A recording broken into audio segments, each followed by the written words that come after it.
¿Soy solamente yo o ustedes también se han dado cuenta de que de repente todo cada vez más se comienza a parecer a la década de los 2000? Al principio pensé que era simple nostalgia, pero no. Es un fenómeno que se repite cada década y que es mucho más complejo que simple nostalgia. Mi nombre es Cristian Hernández y si te quedas conmigo te voy a explicar por qué estamos viviendo en lo que yo creo que es la década del pasticho.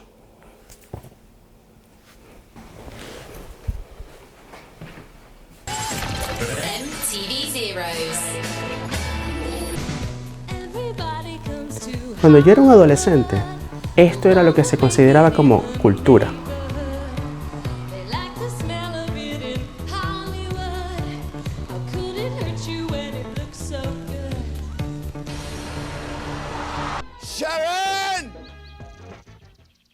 Y en mi caso fue como una especie de fascinación con la estética, con la década, con la música, con los beats de los años 80, que comenzaron a impregnar poco a poco las canciones que sonaban en la radio, los videos musicales que aparecían en MTV.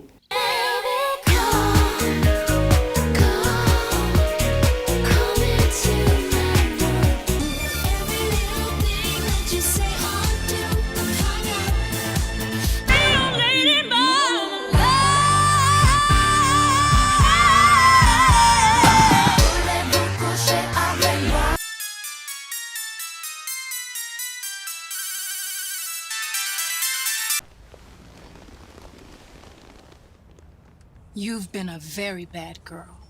A very, very bad girl, Gaga. En el caso de la moda, sobre todo para las chicas, que hacía referencia a los años 80, pero a los diversos estratos sociales y las diversas subculturas que existían en los años 80. Los góticos volvieron, los emos se crearon, bandas como My Chemical Romance se apoderaron del panorama musical.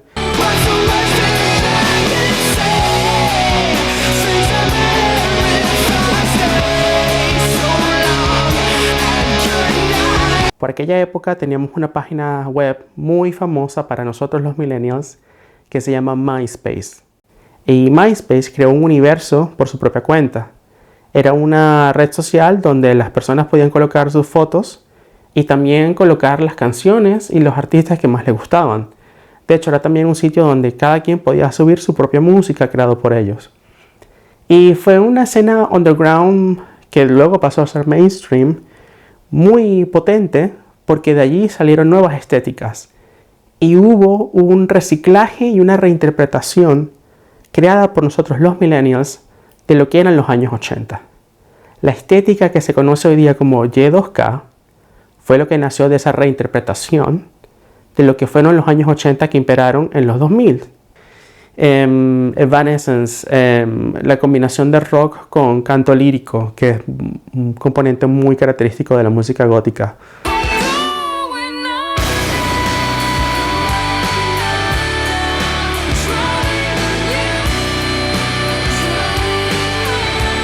Todo eso fueron reinterpretaciones de una década que marcó a nuestros padres y que volvió.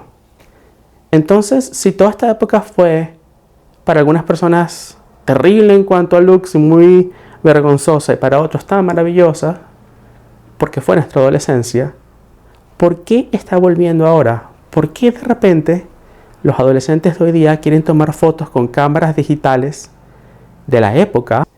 ¿Por qué está volviendo el uso del iPod, que salió en esa época y cambió la manera en que se consumía música y la industria de la música?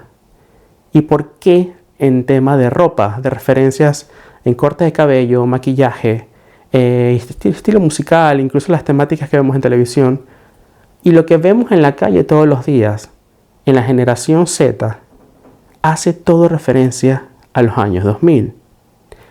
Y ahí es donde entra mi teoría, que ya te voy a explicar.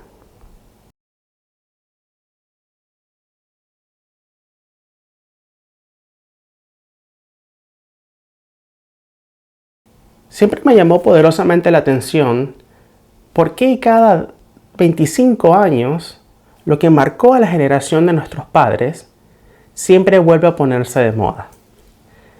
No quiero aburrirlos con una clase de sociología, pero es importante aclarar algunos términos sociológicos para comprender este fenómeno. Por ejemplo, el de Carl Meinheim, un sociólogo que estudió este fenómeno y llegó a la conclusión de que existe algo llamado los años impresionables. Es un concepto que describe que lo que ocurre durante la adolescencia, o mejor dicho, los años impresionables del individuo, son paradigmas o son creencias que moldean la personalidad de esa persona y se quedan fijadas en ella hasta la edad adulta y no desaparecen. Por supuesto, la cultura es algo que moldea nuestra conducta y nuestra personalidad, y todo lo que consumimos a través de los medios de comunicación o del contacto con otras personas, nuestras creencias, tradiciones, que es la cultura, eso se queda afianzado de manera más profunda en nosotros durante los años impresionables en nuestra adolescencia. Luego hay otro concepto que es el de reemplazo generacional y el poder de las élites culturales, pues básicamente consiste en lo que ya todos nosotros sabemos. A partir de los años, en la década de los 30 más o menos, las personas que consumieron esa cultura cuando eran adolescentes ya adquieren suficiente edad para ocupar cargos de poder en las élites culturales. Estamos hablando de directores creativos, directores de cine, escritores, actores, músicos, modelos, diseñadores de moda, todas las personas que creen en lo que es el universo de la cultura y las industrias culturales. Y cuando esa generación ocupa puestos de poder y tiene la responsabilidad de crear contenido, crear tendencias, obviamente utilizan el bagaje cultural que los afectó de manera más profunda durante sus años impresionables. Entonces, esto explicaría por qué justamente ahora, 25 años después de que todos nosotros los millennials vivimos lo que era la cultura y la estética del Y2K, vuelve a ponerse de moda. Y por supuesto, también explica fenómenos que pasaron anteriormente, como por ejemplo, el que se haya puesto de moda otra vez, o el revival de los años 70 durante los años 90. Y ahora mismo tenemos el renacer del Y2K. Entonces, si te pones a dar cuenta, son periodos de 25 años aproximadamente, entre 20 y 30. En mi percepción personal creo que es más que todo 25 años lo que dura una generación. Incluso hay actores como Mark Fisher que han llegado a describir algo de lo cual yo también me he percatado. Y él ha ido más allá y le ha puesto un nombre, lo llama Hauntology, en inglés, de hound, de perseguido.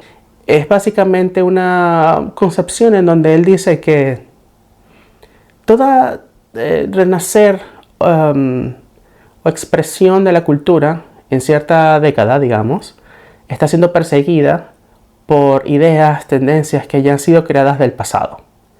Y esto es algo perfectamente normal, pero en el pasado lo que ocurría es que cada generación le daba una reinterpretación a las referencias del pasado y la hacía suya, la apropiaba y la transformaba en algo nuevo. ¿Qué pasa ahora con la estética del Y2K? Y es algo que veo permanentemente en la calle y en las redes sociales. Y es que pareciera que la reinterpretación, que ha sido algo que siempre ha ocurrido en cada generación, no está ocurriendo con la generación Z. He visto muchos videos en TikTok, en Instagram y en diversas redes sociales de chicos de entre 15, 18, 25 años apropiándose completamente del look emo, por ejemplo. Y sí, está muy bien logrado, está on point, está 100% bien reproducido, pero ese es el detalle. Está siendo reproducido. No hay nada nuevo. Digamos que hay muchas tendencias que están volviendo. Al otro día estaba caminando por la calle y vi a dos chicos caminando que parecían Trinity y Neo de Matrix, con abrigos de cuero muy parecidos a los de la película de las hermanas Wachowski. Y me pareció genial, me encantó el look, pero de nuevo, estamos viendo lo que es una copia casi exacta, casi idéntica de las tendencias, pero no hay reinterpretación. Entonces, ¿qué está pasando? ¿Por qué lo que es natural para todas las décadas anteriores no se está dando en la generación Z? Y aquí viene un punto muy importante que ya te lo voy a explicar. Pero de verdad hay carencia total de reinterpretación y de originalidad en la generación Z.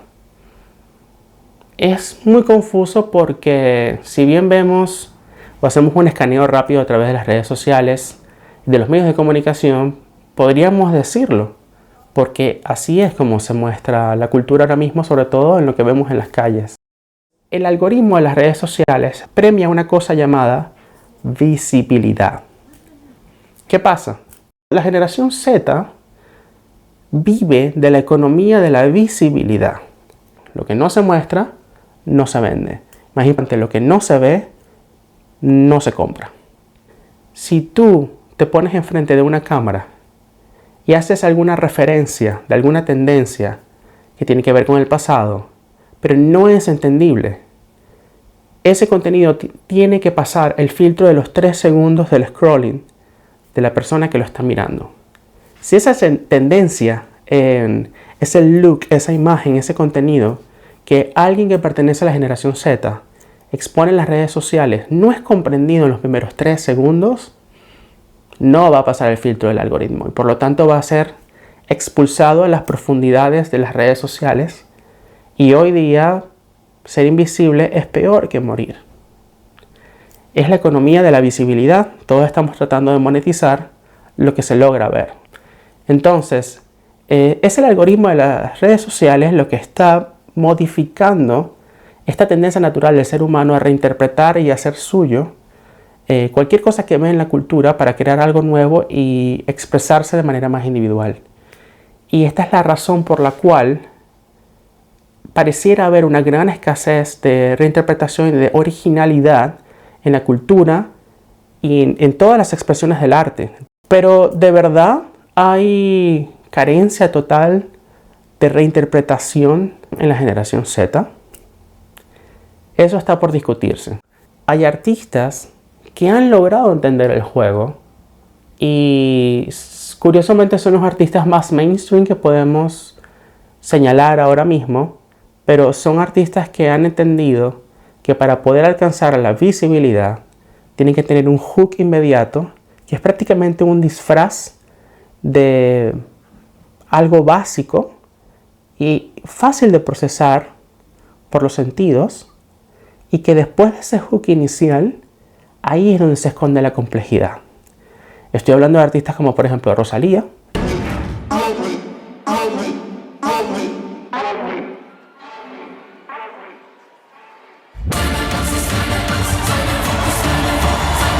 artistas como por ejemplo Arca,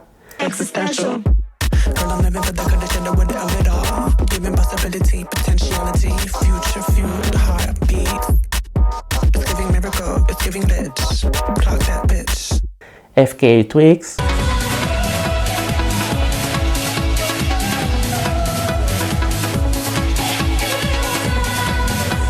Kim Petras,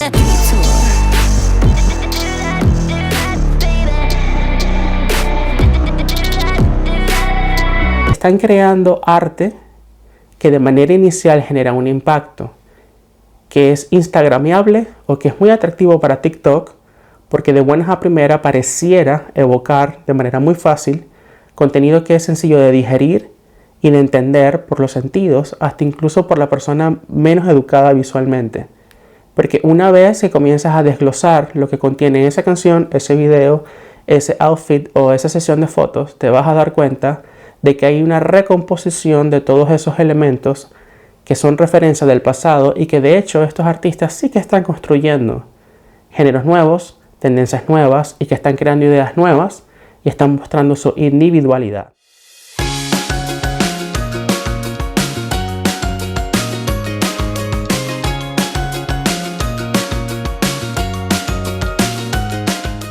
Y estamos viviendo en un momento histórico donde todas las épocas y las tendencias coexisten por igual. Es lo que yo llamo la década del pasticho. Son tendencias superpuestas unas encima de otras y todas coexistiendo al mismo tiempo. Debido a que ahora tenemos toda la información del mundo al alcance de nuestra mano, en un teléfono móvil, podemos obtener referencias de cualquier década del pasado. Y es muy fácil replicarlo, porque el conocimiento está allí. Entonces eso nos ha llevado a esta década donde todo coexiste al mismo tiempo, pero no pareciera que se esté creando nada completamente nuevo que no hayamos visto antes.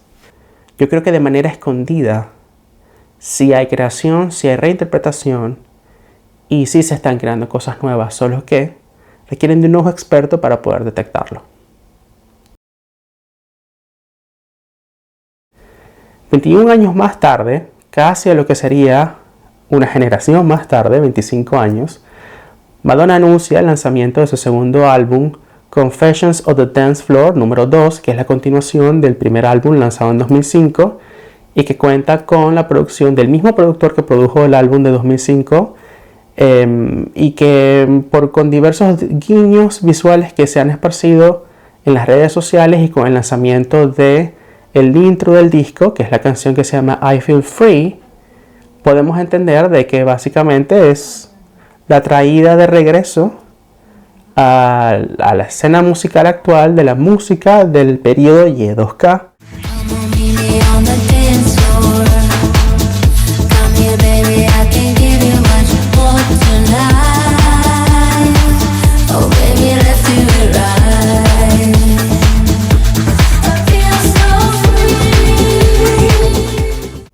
No es casualidad que ahora mismo Madonna haya decidido lanzar la continuación de su disco llamado Confessions on the Dance Floor, que fue lanzado al mercado en el año 2005. Un disco que fue lanzado durante mis años impresionables y que la generación de los millennials recordamos con mucho afecto y con mucho cariño, porque fue un disco que cambió por completo las tendencias en la escena musical de ese momento.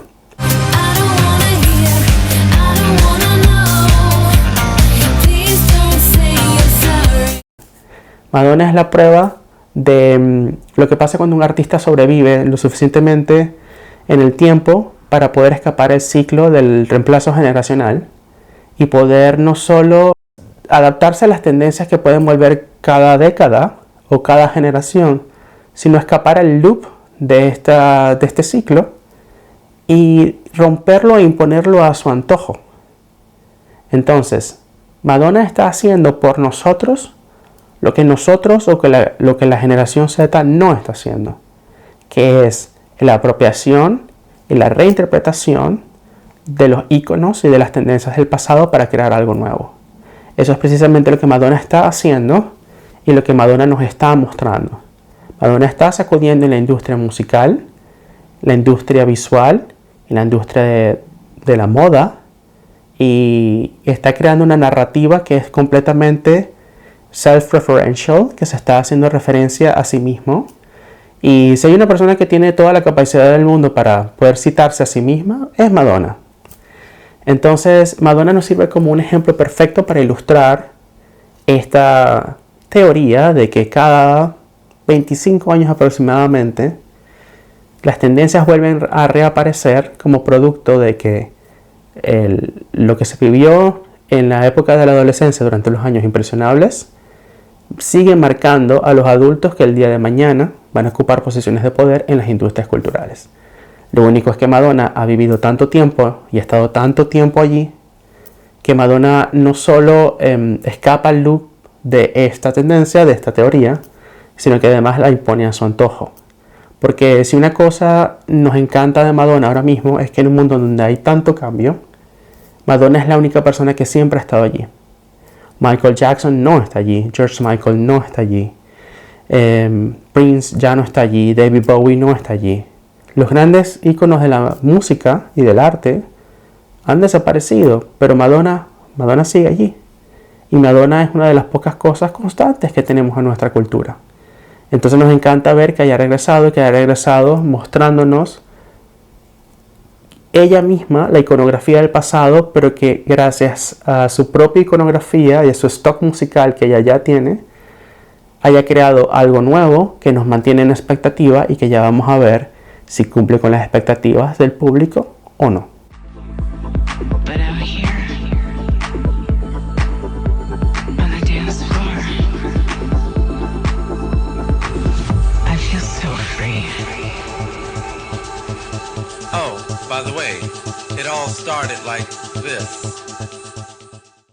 Así que amigos, pues los dejo ahora. Espero que me dejen su opinión en los comentarios Sé que este video va dirigido a un poco a los millennials y que critica un poco a los de la generación Z, pero aquí no hay críticas, solamente estoy tratando de realizar un análisis y compartir con ustedes cosas que yo pienso en mi cerebro con TDAH. Y espero que me dejen acá en los comentarios sus reflexiones, si están de acuerdo conmigo o no. Y a partir de esta dialéctica que podamos crear más contenido que genere discusiones y que promueva el avance de la cultura. Hasta la próxima, este ha sido Cristian Hernández. No olvides darle a me gusta y suscribirte a mi canal. Hasta pronto.